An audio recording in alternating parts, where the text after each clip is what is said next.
Magandang araw sa lahat. Ito si Teacher Bong para sa asignaturang Aralin Palipunan 6. Ang ating paksa ngayon ay nasusuri ang mga bunga ng pangyayari sa panahon ng himagsikang Pilipino, 1872 hanggang 1876. Aralin 3. Gagamitin natin dito ang timeline sa nakaraang aralin. Mas mainam kung napanood mo muna ang Aralin 2 bago ito upang masabayan mo ang talakayan. Ang link ay nasa ibaba. Isang domino effect ang makaganapan sa mga taong 1872 hanggang 1876. Gumawa ako ng flowchart upang madali mapag-ugnay ang mga sanhi at bunga ng mga ganapang ito. Domino effect o chain reaction. Sunod-sunod na mga pangyayari na magkakaugnay na ang naunang pangyayari ay nagdulot ng susunod na pangyayari, katulad sa larong domino. Flowchart. Larawan na nagpapakita ng pagkakasunod ng mga pangyayari. Sisimulan natin sa mga taon bago ang 1872. Marami ang mga pang-aabuso at kalupitan na natamo ng mga Pilipino sa mga Kastila. Maraming pag-aaklas na ginawa ng mga Pilipino sa magkakaibang dahilan, ngunit wala sa mga ito ang naglalayong mapabuti ang kalagayan ng lahat ng mga Pilipino sa buong bansa. Maging ang mga kilosang propaganda ay bigo sa mga balak ng pagbabago. Dahil dito, ay umuwi si Rizal mula Espanya upang sa mapayapang paraan ay humingi ng mga pagbabago. Subalit imbis na pakinggan ng mga layunin ng samahang La Liga Filipina, ay pinatapon siya sa dapitan. Nawala ng pag-asa ang ilang mga miyembro ng La Liga Filipina na madadaan pa sa pagkipag-usap ang mga pagbabago kung kaya itinatagi na Andres Bonifacio ang katipunan. Gamit ang sistemang hasik ay nagparami sila ng bilang. Sa pagpaparami na ito ay formal na isinama ang mga kababaihan. Nagaling ang pagmamahal sa bayan ni Andres kung kaya nagawa pa niyang maisulat ang Viva la Independencia Filipina sa yungit ng kuweba sa Pamitin, Montalban, Rizal. Nang dahil sa alitan ng dalawang katipunero ay nabunyag ang lihim na samahan. Naipasa sa kapatid, kapatid sa madre, madre sa praile at praile sa gobernador general. Dahil dito, ipinag-utos ni Gobernador General Ramon Blanco ang pagdakip sa mga katipunero. Napilitan na tumakas ang ilang katipunero at nagkatipon sa Pugadlawin. Dito nila pinunit ang mga sedula upang harapang ihayag ang paglaban sa mga Kastila.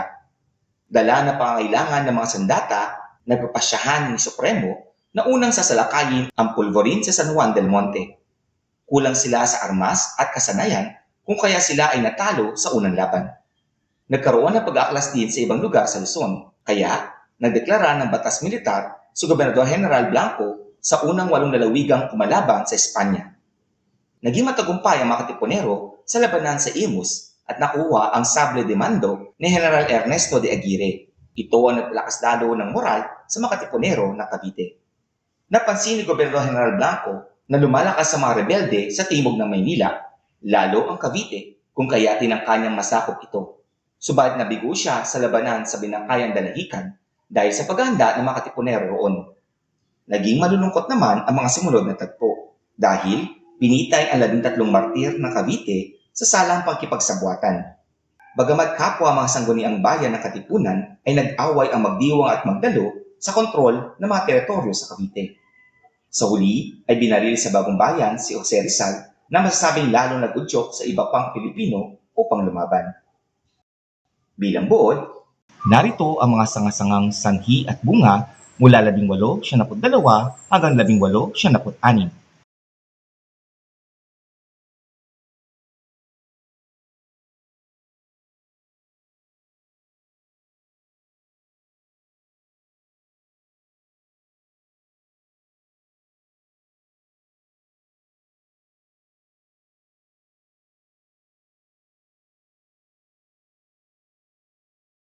May mga positibo at negatibong bunga ang bawat naging hakbang ng mga revolusyonaryo.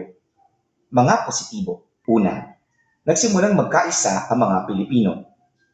Ikalawa, binigyang pagkakataon ang mga kababaihang makiisa sa layuning makalaya. Ikatlo, nagkaroon ng lakas ng loob ang mga Pilipino sa kanilang pagkapanalo sa labanan sa Imus at binangkayang Dalahican.